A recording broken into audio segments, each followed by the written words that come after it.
अस्सलाम वालेकुम। एंडोमेट्रियोसिस एक ऐसी कंडीशन है जिसमें फीमेल्स यूट्रस की इंटरनल लाइनिंग के सेल्स यूट्रस से बाहर इर्द गिर्द के ऑर्गन्स में ग्रो करने लग जाती हैं। ये कंडीशन हर 100 में से 10 फीमेल्स में हो सकती है। आमतौर पर फीमेल्स की बॉडी में रिप्रोडक्टिव एज के दौरान हर मंथ फीमेल हार्मोन्स एस्ट्रोजन और प्रोजेस्टेरोन सिक्रीट होते हैं। ये हार्मोन्स फीमेल यूट्रस को एग फर्टिलाइजेशन और डेवलपमेंट के लिए तैयार करती हैं। इन हार्मोन्स की सिक्रीशन के नतीजे में फीमेल ओवरीज एग रिलीज करती हैं और साथ ही यूट्रस की इंटरनल लाइनिंग के सेल्स ग्रो करने लग जाते हैं। इस इंटरनल लाइनिंग को एंडोमेट्रियम कहा जाता है। इस दौरान अगर फीमेल एग फर्टिलाइज नहीं होता तो फिर मेंस्ट्रुअल पीरियड के नतीजे में ये एंडोमेट्रियल लाइनिंग के सेल्स शेड कर जाते हैं और फिर दोबारा से नेक्स्ट मेंस्ट्रुअल साइकिल स्टार्ट हो जाता है। मगर एंडोमेट्रियोसिस कंडीशन में फीमेल्स हार्मोन्स के रिस्पॉन्स में यूट्रस के अलावा बाकी जगहों पर भी सेल्स की ग्रोथ होने लगती है, जैसा कि ovaries, fallopian tube, external side of uterus और सर्विक्स वगैरह पर।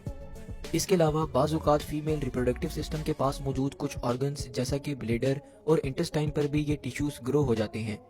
ये टिश्यूज सम टाइम ओवरीज पर सिस्ट बना देते हैं या फिर ओवरीज और फैलोपियन ट्यूब को आपस में जोड़ देते हैं, जिससे एग रिलीज और ट्रैवल नहीं कर पाता और इस तरह फीमेल प्रेगनेंसी के चांसेस कम हो जाती हैं। सिम्टम्स। एंडोमेट्रियोसिस के सिम्टम्स में फीमेल्स को मेंस्ट्रुअल पीरियड के दौरान पेल्विस एरिया में हैवी पेन होता है, जो नॉर्मल पीरियड पेन से काफी ज्यादा होता है। इसके अलावा कुछ फीमेल्स को सेक्स और टॉयलेट के दौरान भी पेन फील होता है। ट्रीटमेंट। एंडोमेट्रियल टिश्यूज यूट्रस से बाहर क्यों ग्रो करती हैं, इसकी एग्जैक्ट कॉज अभी तक अननोन है और न ही इस कंडीशन की कोई प्रॉपर क्योर मौजूद है। अलबत्ता कुछ मेडिकेशंस के जरिए एंडोमेट्रियोसिस के सिम्टम्स को कंट्रोल किया जा सकता है। एंडोमेट्रियोसिस की ट्रीटमेंट में पेन रिलीफ मेडिसिन दी जाती हैं और समटाइम्स हार्मोनल ड्रग्स दी जाती हैं, जैसा कि बर्थ कंट्रोल पिल्स, जो फीमेल रिप्रोडक्टिव साइकिल को रोक देती हैं, जिससे एंडोमेट्रियोसिस की कंडीशन वक्ती तौर पर स्टॉप हो जाती है। इसके अलावा अगर एंडोमेट्रियल टिश्यूज की ग्रोथ बहुत बड़ी हो तो उसे सर्जिकली भी रिमूव किया जाता है।